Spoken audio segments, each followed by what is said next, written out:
लोगों के दिमाग में ये है अशुभ भाव से कोई शुभ भाव करने में आ जाए तो परिवर्तन हो गया। वो कोई परिवर्तन ही नहीं है। अशुभ से शुभ दुनिया में अन्य जाति के भी करते हैं, वे नहीं करते क्या?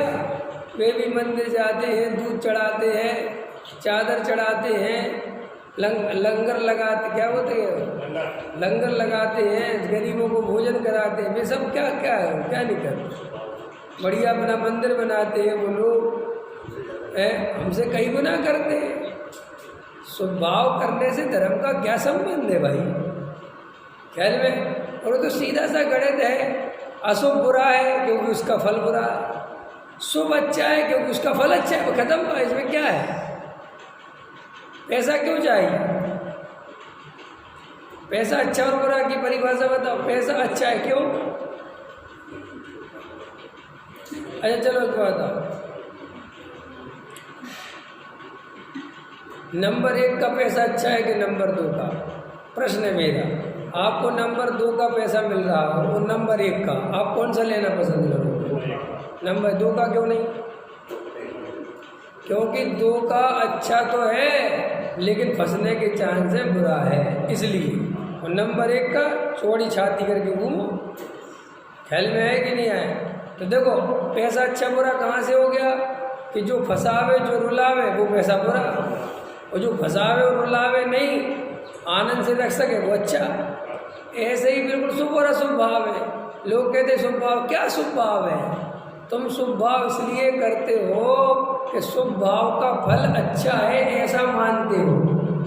ये तुम जानते नहीं हो, मानते हो, और ये तुम्हें मनवाया गया है तर्क युक्तियों से, आगम से। जैन साहब, ये जो आपको माल मिला है ना, ये पुण्य के उदय से मिला है। अब ये तुम्हें पक्का नहीं पता कि ये मिला कैसे है। अभी अरविंद जी से पूछो, ये जो तुम्हें माल मिला है, अरविंद जी कहेंगे यार मेरे ही को कहते रहते, माल सबको मिला है, मुझे भी मिला है, चिंता मत कर, ठीक है कि नहीं? माल मिला है। अब सही बात बताओ, हृदय पे हाथ रख के तुम्हें दिन में कितनी दफे लगता है कि पुण्य के उदय से मिला है? बताओ। 100% ये लगता है मेहनत से मिला है, बुद्धि से मिला है, दिमाग से मिला है। मेहनत करिए भाई साहब, रात और दिन मेहनत करिए। क्या समझ रहे हो आप? ये घर बनाने में जिंदगी निकल गई। लेकिन बोलता पुण्य का उदय है क्योंकि बोला जाता है पुण्य का उदय। ऐसा नहीं बोला जाता मैंने बनाया। देखे पागल, बड़ा अहंकार। अपने को देखो, सब तरफ से अच्छा जमाना है ना। मैं सेठ भी कहलाऊं, धर्मात्मा भी कहलाऊं, सज्जन भी कहलाऊं, कसाई की मंदता वाला भी कहलाऊं। ये सब अच्छे अच्छे विशेषण अपने ऊपर चाहता है, समझ में आए? इसलिए सेठ के लिए पैसा कमाता है कि सेठ तो तभी कहलाऊंगा जब पैसा होगा। और फिर पुण्य के उदय से आता है, ऐसा कहने से धर्मात्मा कहलाऊंगा, तो ऐसा कहो, ठीक है कि नहीं? और 2-4 मदद भी करता है, इससे सज्जन कहलाएगा। अब ये जितने भी बातें हैं, इन सब में गहराई में जाके देखो, अंदर अनुभव करके देखो कि इसमें मेरा अनुभव क्या है। तुम्हारा अनुभव है कि पैसा पुण्य से नहीं आता, मेहनत करने से आता। फिर तुम्हारा ये अनुभव कब काम आता है कि पैसा पुण्य से आता है? कि जब वो चला जाता है। जब कर्रे करे पे भी नहीं आता तो क्या कहते हो? आज पता चल गया। क्या पता चल गया? कह रहे पाप के उदय में काम नहीं बनते, पुण्य के। ये भी तुम्हें कुछ पता नहीं चला है, ये भी कोई अनुभव में नहीं आया, ये तो तुम फैल मार गए। तो अब भाई ऐसी युक्ति जो याद कर रखी थी कि पाप के उदय से काम बिगड़ते हैं और पुण्य के उदय से, तो वो युक्ति फिर याद कर ली कि देखो साहब बिल्कुल सही है अपने करने से। लेकिन ये बात तुम्हें तभी तक समझ में आ रही है जब तक वो काम नहीं बन रहा है। अब मान के चलो वो काम बन गया, फिर पूछा कि पुण्य के उदय से बना या पाप के उदय से कैसे बना? कहेगा भाई साहब एक तरफ रखो, मेहनत बहुत करी मैंने, हालांकि समय बहुत लगा, 10 साल लग गए, लेकिन मैं हार नहीं माना, मैं लगा रहा। समझ में आया कि नहीं आया?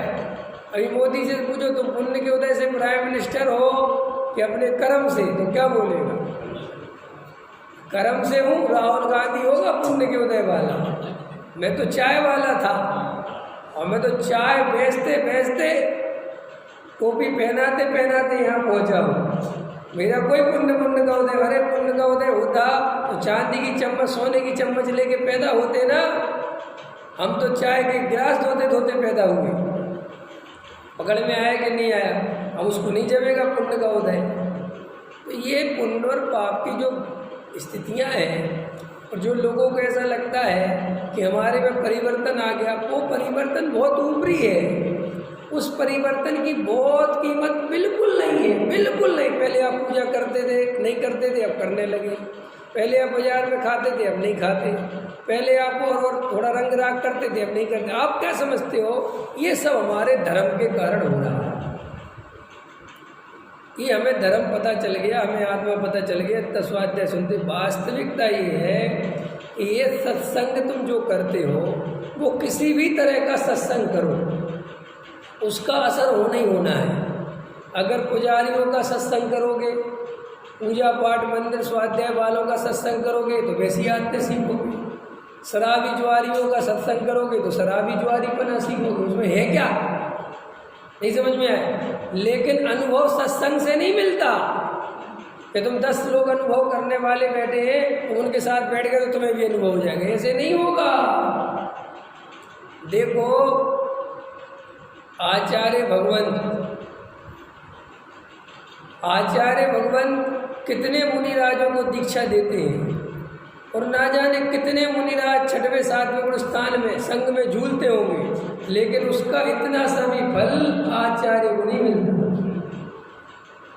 उनके लिए अपना आत्मानुभव करने के लिए उतनी ही मेहनत करनी पड़ती है। ख्याल में आया कि नहीं आया? उनको श्रेणी चढ़ने के लिए आचार्य पद छोड़ना पड़ता है, ये विकल्प भी तोड़ना पड़ेगा। आप सोचो, बात इतना सरल सी बात है।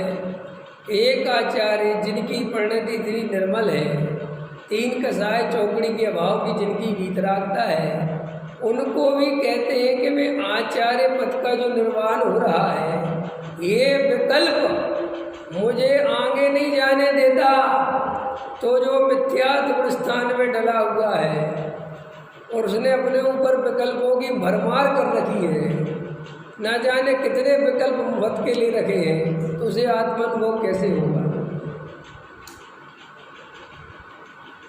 पकड़ में आती कि नहीं? जो आचार्य इतनी निर्मल परिणति है जिनकी, और यहाँ तो महा अशुद्ध परिणति चल रही है, और महा अशुद्ध परिणति में भी हमें आत्मा की सुनने की, समझने की, अनुभव की फुर्सत नहीं है, और हम किस भरोसे बैठे कि आत्मा अनुभव हो जाएगा। तो फिर अपन ने लौकिक पढ़ाई और अलौकिक पढ़ाई में अंतर समझ लो अच्छे से। बुद्धि के स्तर पर धर्म नहीं समझना है, बुद्धि के स्तर पर धर्म समझने के बाद उसे हृदय में ले जाना है, उसे अनुभव करना है, तो बात बनेगी।